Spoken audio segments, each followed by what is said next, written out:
Muy buenas a todos y bienvenidos a un nuevo episodio de Mundo NBA, aka NBA House. Estamos aquí otra semana para hablar de la NBA, otra semana para comentar rumores, noticias certificadas de futuros traspasos, que falta saber a dónde y cuándo se producirán, y para comentar un par de secciones que vamos a ir trayendo en el podcast de cada miércoles. Así que, Sergio, vamos a comenzar con el tema de Blake Griffin y Andre Drummond, porque es curioso, ¿no? De excompañeros en Detroit, a qué hora cada uno está pues ya esperando su próximo destino. Muy buenas, Nacho. Se da la curiosa situación, lo hablábamos el otro día por línea interna, que podría intercambiarse Pistons y Cavaliers de nuevo a Andre Drummond por Blake Griffin prácticamente y no pasaría nada. Andre Drummond volvería a los Pistons y volvería a ser agente libre. La verdad es que es una situación un poco extraña, pero que también podría esperarse que sucediese más tarde o más temprano por el rendimiento que llevan en los 3 últimos años ambos jugadores. Están ya en el ocaso de su carrera, quizás más en el caso de Griffin, pero que dependiendo del rol que se le dé puede tener una mayor continuidad, pero el valor de mercado que tienen ahora mismo es prácticamente nulo, más en comparación con el contrato que llevan. Sí, porque Drummond vamos a ver dónde termina. Es un jugador que al final, terminando contrato, aunque esté cerca de los 30 millones de salario y tienen que igualarlo los equipos, Drummond va a salir. Drummond, algún equipo va a aparecer para llevarse al pívot de los Cavs. Pero claro, ahora comentaremos el caso de Blake Griffin. Es que es muy, muy turbio lo que tiene ahora mismo el jugador de los Pistons, que la pasada temporada, recordemos, prácticamente no jugó. Y la anterior, es decir, no hace tanto, podemos decir que esa temporada incluso fue la mejor a nivel individual de toda su carrera, pero ahora mismo es un desplome físico brutal. Vamos a comenzar con el caso de Andre Drummond, que como digo le queda esta temporada de contrato por 28,75 millones de dólares, es decir, en función del equipo, unos tienen que a lo mejor llegar a 23 millones, pues en función de lo que tengan invertido en salarios, trade exceptions que tengan por ahí, pero evidentemente tienes que alcanzar una cantidad importante. Lo que parecía bastante claro, Sergio, me hizo mucha gracia en el artículo de Woj, que ponía algo así como: los Cavaliers han intentado jugar con Jarrett Allen y con Andre Drummond, pero no ha funcionado, sorpresa, así que le van a traspasar. Sorpresa, no pueden coexistir de la misma manera que no podían coexistir en su momento Greg Monroe, Andre Drummond y Josh Smith en los Pistons. Madre así mía. Que no sorprende a nadie. La verdad es que, si lo piensas, tampoco no lo adquirieron por un gran precio. Creo que fue una segunda ronda y desprenderse de Brandon Knight y puede ser que... John Henson. No recuerdo, John Henson, sí. Puede ser, sí. Por tanto, realmente los Cavaliers lo único que pueden salir es ganando, incluso aunque llegan a un acuerdo de rescisión de contrato, que no sabemos realmente cuánto le queda de pagar, porque hay contratos de máximos que lo reciben todo al principio y realmente ya solamente es como que queda en el límite salarial. No sabemos realmente hasta qué punto les puede salir rentable un buyout, que yo creo que es la única opción o la más factible para el pobre Drummond. Yo aquí sí que veo algún posible escenario, sobre todo porque siempre tenemos algún equipo desesperado. Entonces, yo he traído varios escenarios en los que me encaja Andre Drummond. ¿Qué ocurre? Con él el debate es el de siempre, ¿no? ¿Hasta qué punto es un jugador que te ayuda o no a conseguir victorias? Es cierto que este año los Cavaliers comenzaron muy bien la temporada, ya en los últimos partidos se ha desplomado su récord, no han conseguido cerrar tantos partidos con victorias, pero el caso es que Andre Drummond, hasta que llega Jarrett Allen al equipo, donde ya empieza a perder minutos, algún partido incluso sale desde el banquillo, ya pues evidentemente ahora es Jarrett Allen el pívot titular, como indica la lógica, con un tipo más joven y que va a demandar menos dinero, que a día de hoy ya es mejor. Andre Drummond, hasta el traspaso de Jarrett Allen, juega 12 partidos con los Cleveland Cavaliers, con promedios de 19,3 puntos, 15,8 rebotes, más de un tapón, más de un robo y un 48% en tiros de campo. Y durante ese tramo los Cavaliers son una de las mejores defensas de la liga y además teniendo un muy buen registro con Drummond en pista. La cosa es esa, Sergio. ¿Hasta qué punto ayuda o no este tipo? ¿Hasta qué punto parte de esa defensa, evidentemente pasa por él, pero hasta qué punto no puede replicar su éxito en otro equipo? Yo te traigo un lugar donde me encajaría mucho. Puede que aquí, solo de aquí a final de temporada, luego ya en verano pueden decidir no renovarle. Pero creo que Charlotte Hornets tiene las armas salariales, Cody Zeller, Bismack Biyombo, Malik Monk, para cuadrar el traspaso. Y es un equipo que está peleando por el play-in del este. Entonces no veo por qué Andre Drummond no sería un refuerzo de aquí a final de temporada. Yo con los Hornets tenía uno pensado totalmente de paja y plantilla, o sea, dándole a la máquina de traspasos. Más que el de Drummond, tenía pensado un Gorgui Dieng a cambio de Cody Zeller, que creo que me podría encajar mucho más, teniendo en cuenta que los Grizzlies parece que en algún momento van a apretar el botón de tanking para aprovechar este año con el draft. Pero dada la situación, yo creo que sí, que lo que les vendría mejor ahora mismo a los Hornets es un tronco, un pivot clásico como es Drummond, que rebotea, que juega en el poste las 4 veces que tiene opciones y que cumple su función, una suerte de Tristan Thompson. Me encajaría, sí, y salarialmente yo creo que los Hornets pueden asumir ese contrato. La cosa es qué es lo que van a dar a cambio, porque assets de draft te la estás jugando a que salga bien lo de Drummond y no nos necesites a final de temporada. Pero bueno, ya sabemos cómo cambia el valor de draft, más teniendo en cuenta el mercado tan pequeño que es Charlotte. Pues para completar un poco el dibujo traigo lo que sería un traspaso a 3 bandas, entre Charlotte, Cleveland y Brooklyn, en el que Andre Drummond termina en los Hornets y se van a los Cavaliers Cody Zeller para ser el segundo pivot, y Malik Monk, que podría replicar un poquito ese hueco que ha dejado Kevin Porter Jr. Al marcharse a Houston. Monk además está haciendo la mejor temporada de su carrera, no sé si será casualidad que termina el contrato. Y para cuadrarlo, como los Nets necesitan un pivot defensivo y hay que cuadrar salarialmente, no es tampoco sencillo, ojo, no es fácil cuadrar un traspaso de Andre Drummond. Lo más normal es que veamos movimientos entre 3-4 equipos para poder mover y encajar esas piezas salariales. Bismack Biyombo se iría a los Nets, que creo que sería interesante para ellos, para el banquillo. Es un correcto pivot defensivo, sabe lo que tiene que hacer. Y los Nets enviarían a Noah Vonleh y Tyler Johnson a los Cleveland Cavaliers con a lo mejor una segunda rondita, ¿no? Pues porque al final es un traspaso positivo para ellos. Y Cleveland, es lo que tú has dicho, no dieron prácticamente nada por Drummond, entonces tampoco pueden demandar un precio excesivo ahora cuando es un jugador que termina contrato. Uno de los que había estado leyendo acerca de Drummond era que al final, pues bueno, Dallas necesita, o se ha visto que con Powell y con Maxi Kleber y Porzingis como que no les da para su objetivo, que es asentarse dentro de la zona de playoffs sin llegar a play-in. El problema es que salarialmente volvemos a lo mismo. Drummond se va a más de 28 millones y tampoco tienen muchos assets los Mavs para poder comerciar. O entran en una 3 bandas, de lo mismo que Cleveland con Brooklyn, como comentabas ahora, o se tienen que ir a desprenderse de James Johnson, que tampoco está teniendo mucho espacio en la rotación de Carlisle, Willie Cauley-Stein, que a mí personalmente me ha decepcionado bastante este año, y ya tienen que desprenderse del buen contrato que es el de Trey Burke por 3 millones en 3 años, anualmente, y alguna que otra cosa. O sea, ahí Cleveland tendría que dar algo a cambio para poder cuadrar o equilibrar un poco la negociación, si es solamente un cambio de cromos.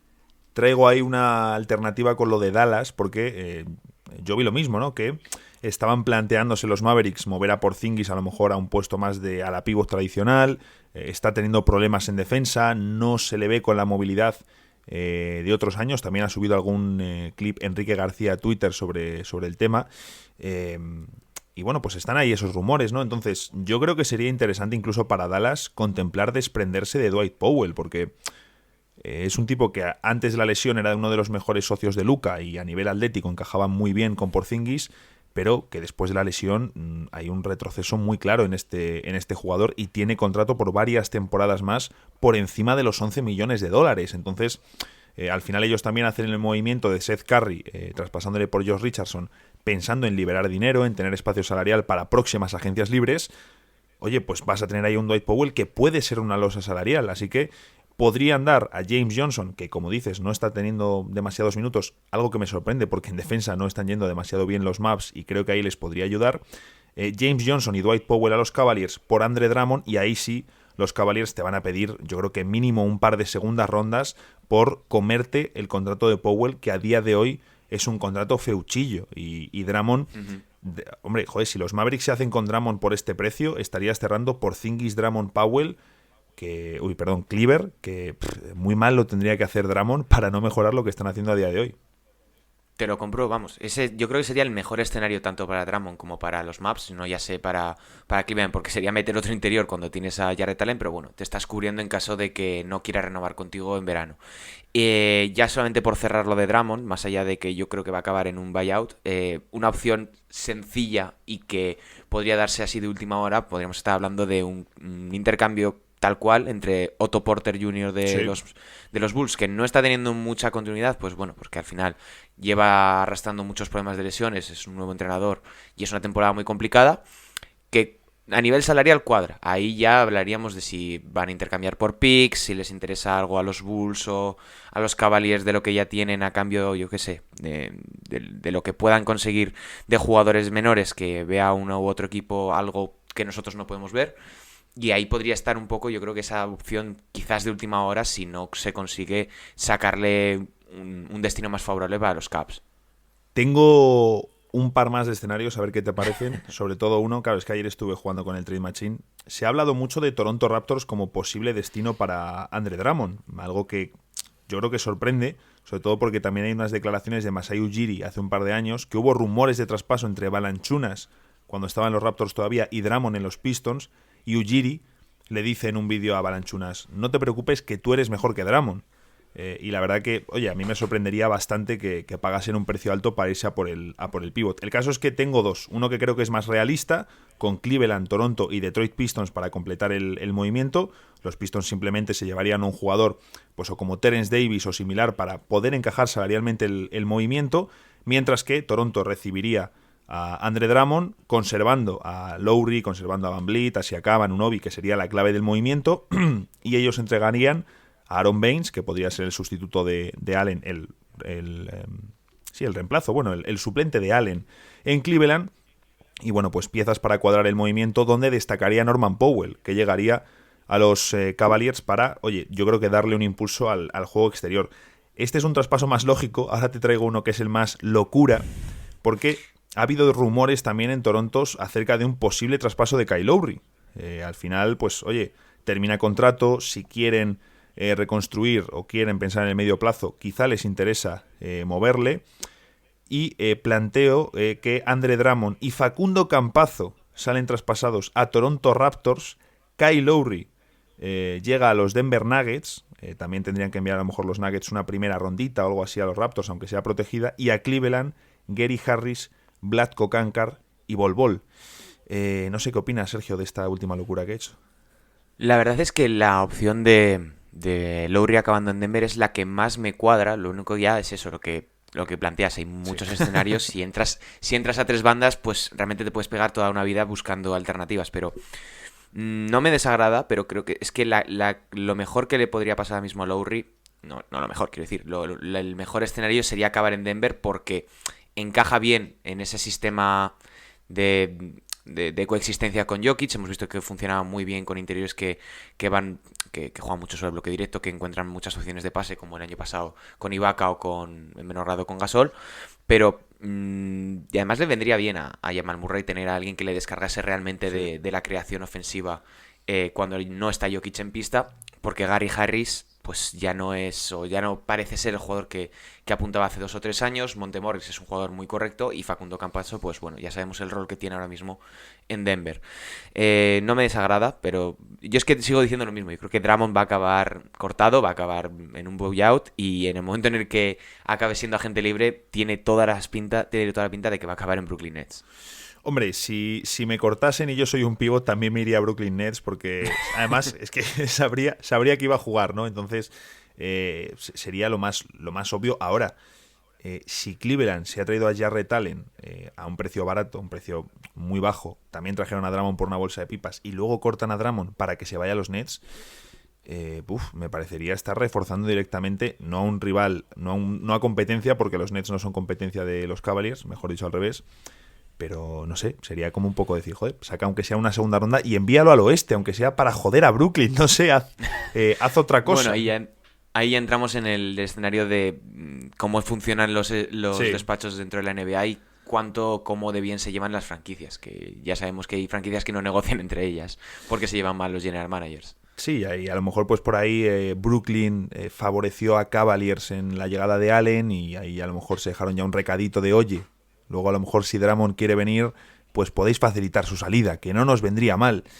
Así que veremos, pero desde luego el tema Drummond, pues evidentemente sigue siendo un tipo muy mediático para todo lo que produce, pero pues evidentemente si llega a un equipo le da sobre todo un cuerpo enorme y muchísimo poder reboteador, aunque como digo esas dudas de si traslada sus números a victorias siguen ahí. Luego está el caso de Blake Griffin, que es muchísimo más complicado. Hablamos de un tipo que lleva sin machacar en la NBA desde el 6 de diciembre de 2019. 6 de diciembre de 2019, ningún mate esta temporada. Carmelo Anthony ha hecho ya 2, es decir, Griffin además se ve un jugador que como que repele el contacto este año. Ya habíamos visto su evolución hacia un tirador, pero es que este año también está entre los peores tiradores de volumen, porque está intentando más de 6 por partido y está en un 31% de acierto.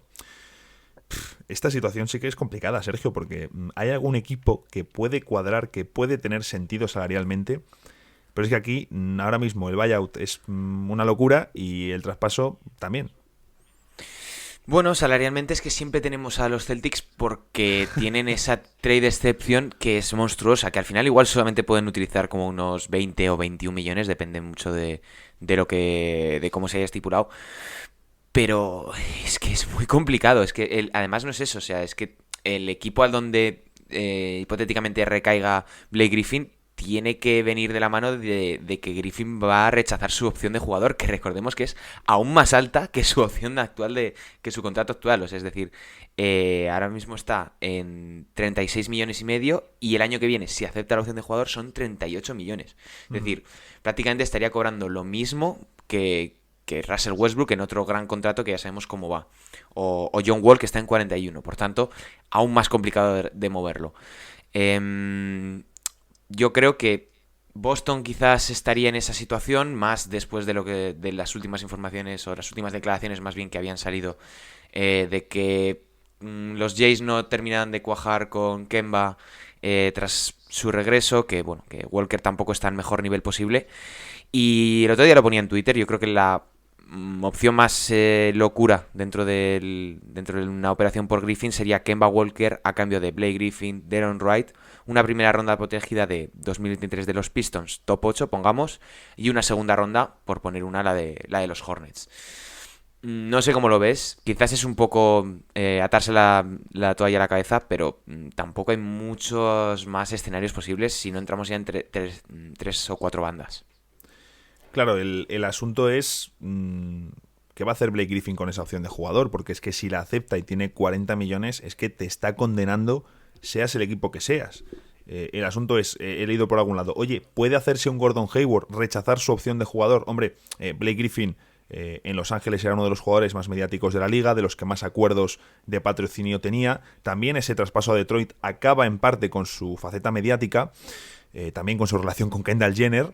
Pero, claro, el asunto es que no es la misma situación, porque Gordon Hayward tenía grandes ofertas sobre la mesa, en parte estaba apostando por sí mismo para volver a ser pieza central y no un complemento, pero Blake Griffin no transmite esa sensación física. Blake Griffin está para ser un complemento y si firma por un equipo de playoffs, no le vamos a ver a lo mejor como estamos viendo a Batum jugando 30 minutos, aportando en defensa y siendo un jugador de complemento. A mí me costaría muchísimo verlo porque es que repele el contacto, es que Blake Griffin está muy flojito. Ayudaría, seguro, pero la sensación con él es de físico, de cuerpo, ¿no? De que se está hundiendo.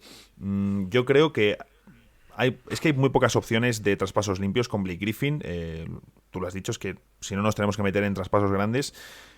La única situación donde yo veo un traspaso un poco más limpio y que pueda tener algo de sentido es con Oklahoma City Thunder, que es un equipo que está lleno de jóvenes, que le puede venir bien tener un tipo veterano como Blake Griffin y están en una mejor situación competitiva ahora mismo que los Detroit Pistons y tienen salarios para cuadrar el traspaso. Trevor Ariza, George Hill, ambos podrían luego terminar cortados o ser traspasados a otro equipo, veteranos que terminan contrato, y Darius Miller. Además, Blake Griffin, ídolo de Oklahoma, nacido y criado allí, y además jugó en la Universidad de Oklahoma. Así que creo que les podría interesar, podría ser un mentor para Darius Bazley, pero es que fuera de eso, Chicago a lo mejor con Otto Porter Jr., pero es que tampoco hay mucho más. Es que entramos en lo mismo, es decir, traspasos en los que no sabemos hasta qué punto a la otra parte le interesa hacerse con Blake Griffin con la incógnita de lo que puede decidir a final de temporada.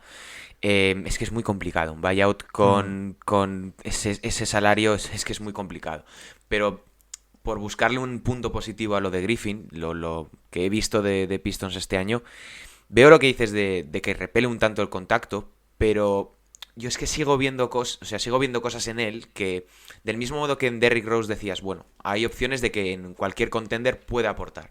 Yo creo que si se le da un rol menor, sin la presión de tener ese contrato y saliendo de los Pistons, puede tener algo más de carrera. Al final es que tiene 31 años, es decir... Sí, es muy joven. Realmente es muy joven. O sea, Darius Miller de Oklahoma City tiene 30, por poner en contexto.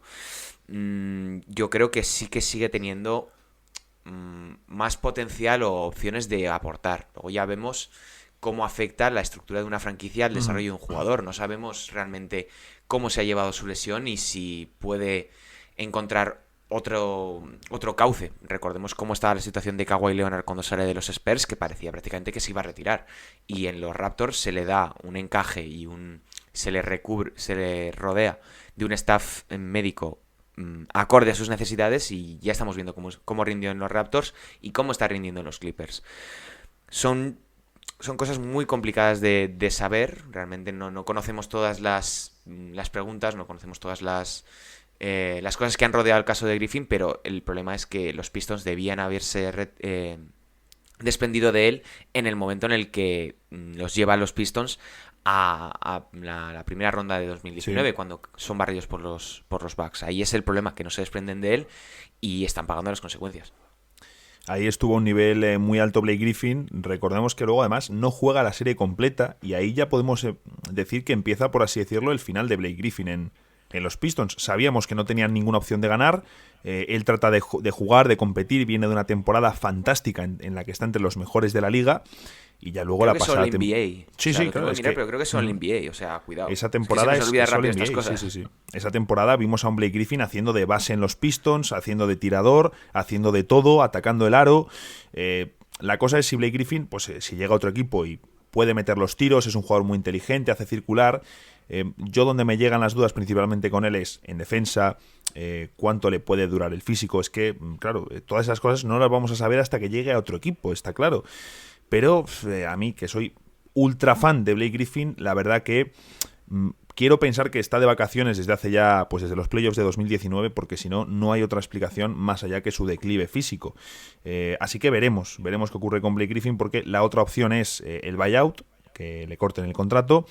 ¿Qué ocurre? Aquí por un lado está, como decía Sergio, que él tiene una opción de jugador gigantesca para la próxima temporada, tendría que rechazarla para que se pudiese dar un corte.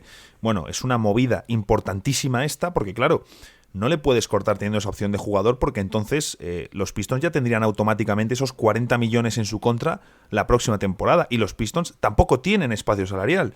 Y por si fuese poco, tienen el historial reciente del wave and stretch que le hicieron a Josh Smith utilizando esa stretch provision, que fue horripilante el movimiento, y luego dices, oye, pues a lo mejor pueden utilizar algún asset para mover el contrato de Blake Griffin. Y uno de los últimos movimientos que hicieron en los años anteriores fue mover un pick 9 del draft para quitarse el contrato de Ben Gordon. Luego ese pick 9 se utilizó muy mal en Noah Vonleh, pero ellos podrían haber pescado a un jugador joven interesante como TJ Warren, Zach LaVine o algún jugador así, y usaron ese pick para desprenderse de un mal contrato que habían firmado. Así que es una situación complicada. Quizá lo más sencillo, a menos que Blake Griffin diga, mira, me da igual, renuncio dinero, que pueda renunciar al dinero ahora y le corten para que se incorpore a un candidato.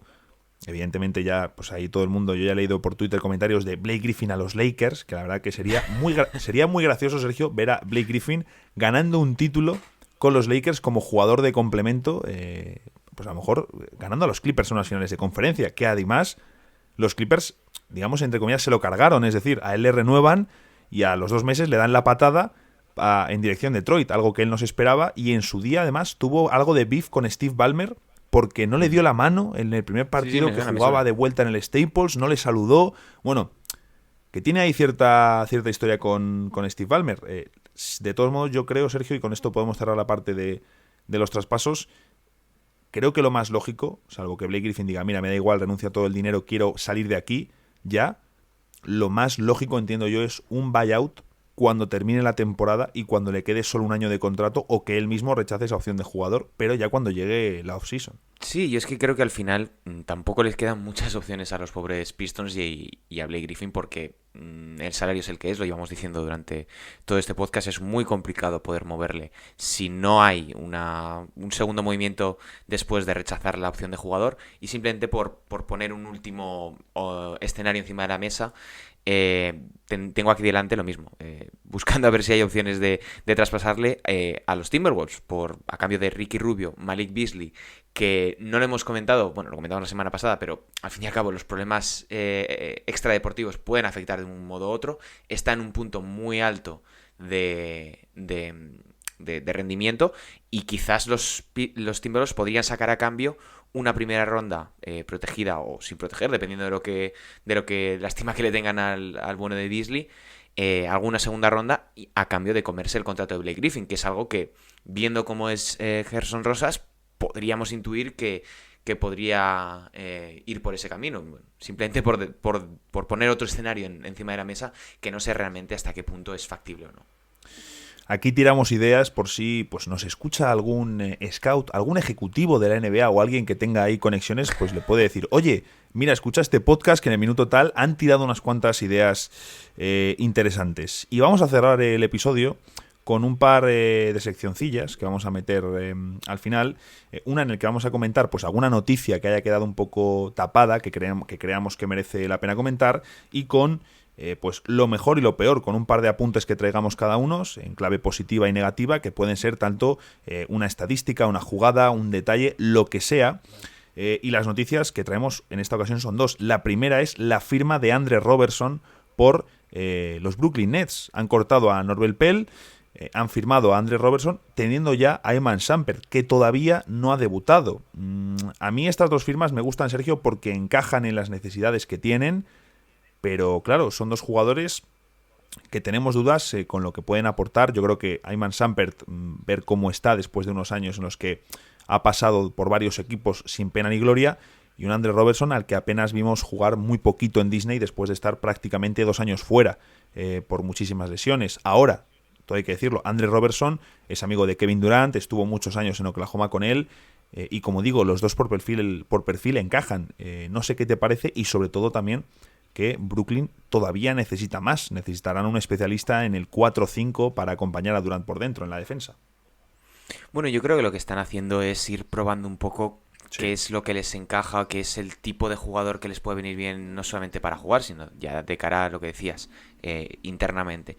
Probablemente también se estén cubriendo un poco las espaldas de cara a que si tienen algún positivo, tienen que, pongamos, suplir alguna baja por protocolo, puedan hacerlo de manera rápida con gente que, aunque no esté viajando o no esté en la dinámica directa de partidos, pueda saltar a que simplemente ocupe un lugar dentro del box score. Así que yo creo que van por ahí un poco los tiros. El problema es que se han desprendido de Norvel Pell, que se veía venir que no les iba a encajar, y no hay ningún movimiento de reemplazo detrás para poder suplir ese juego interior, que es lo que realmente más pueden necesitar.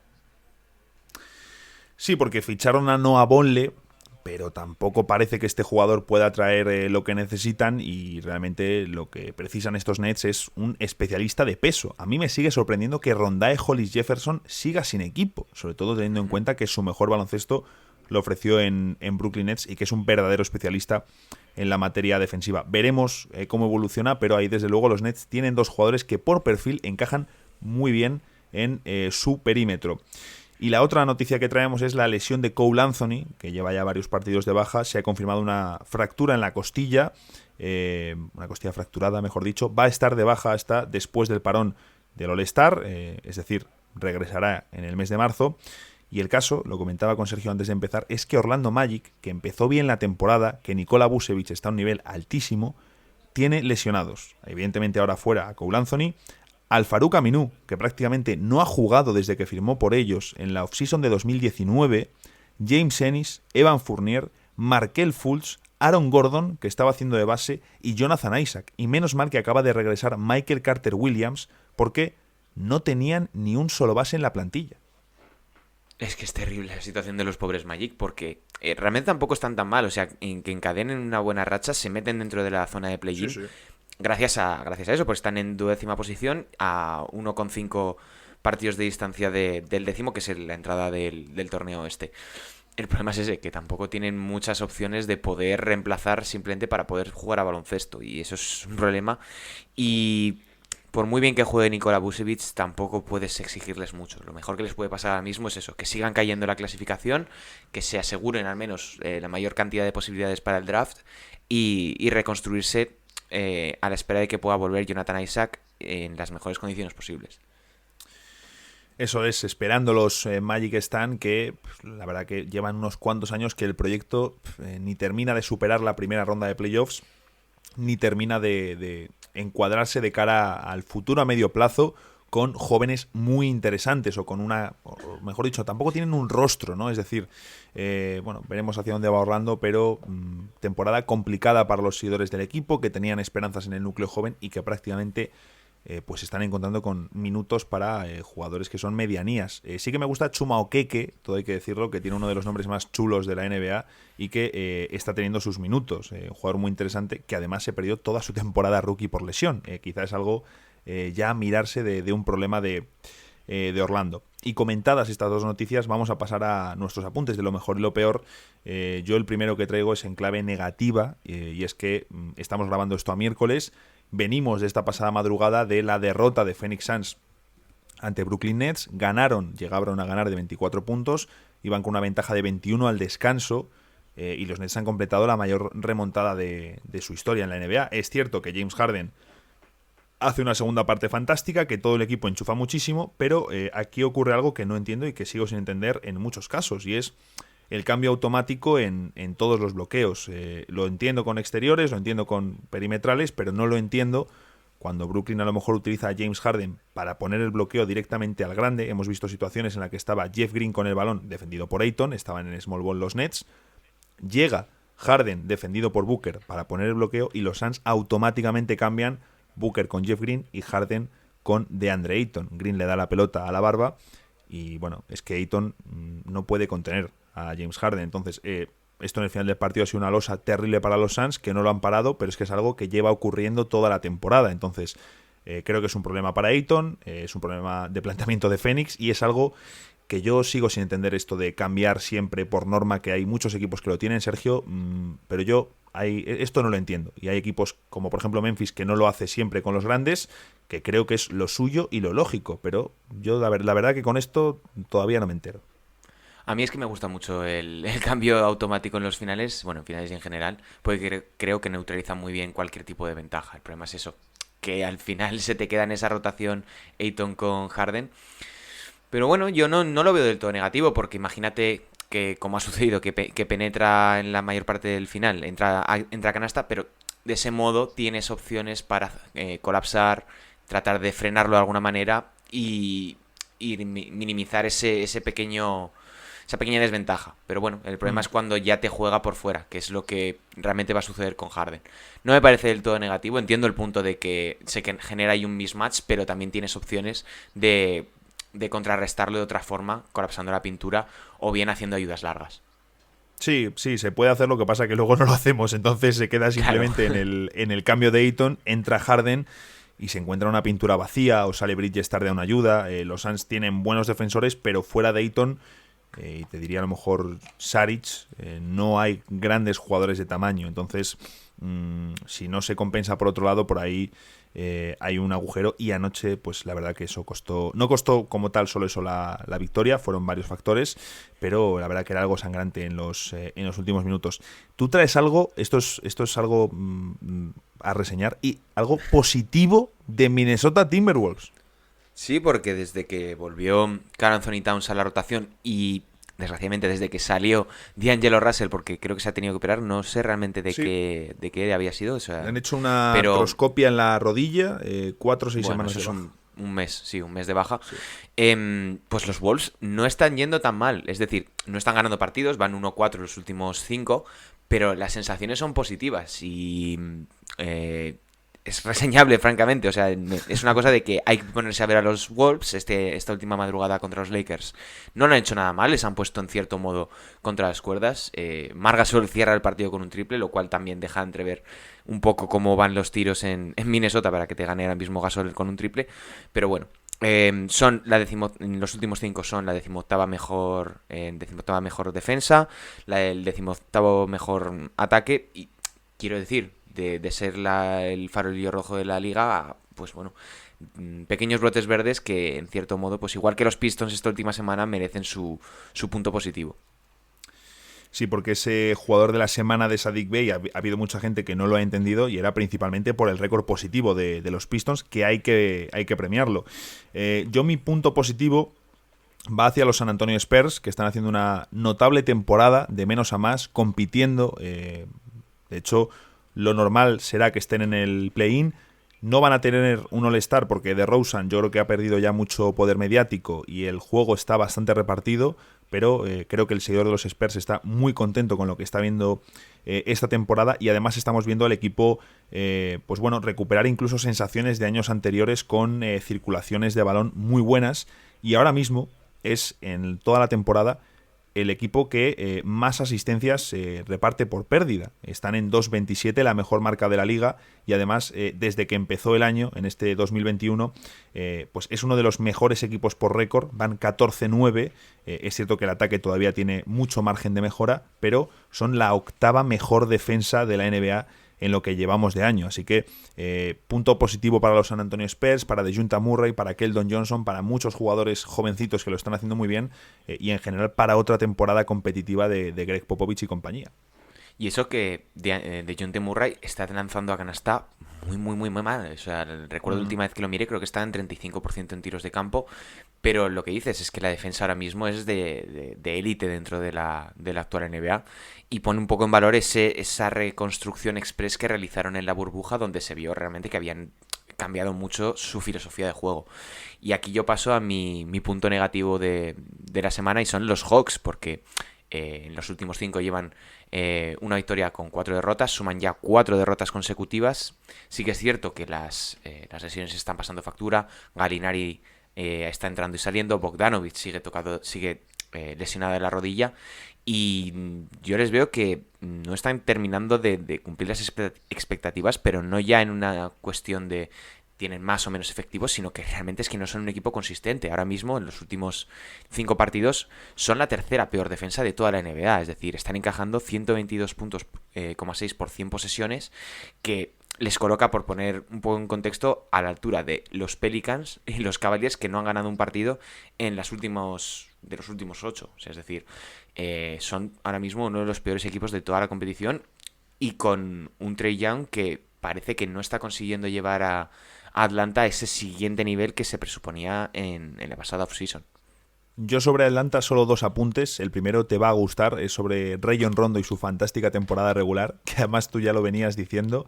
Tú decías, a ver el fichaje de Rondo en temporada regular, porque sabemos que en playoffs funciona, pero a ver durante todo el año. Bueno, pues Rondo, que ha jugado solo 14 partidos, está promediando unos fantásticos 3,4 puntos, 3,9 asistencias en 15 minutos por partido. Es decir, es que prácticamente no hemos visto jugar esta temporada al veterano base, que pues está desaparecido de la rotación por diferentes problemas, sobre todo de la espalda. Y el otro es simplemente que yo tengo la sensación de que en ese equipo pasa algo interno. Es decir, sí, que no van bien las cosas, sí. ¿verdad?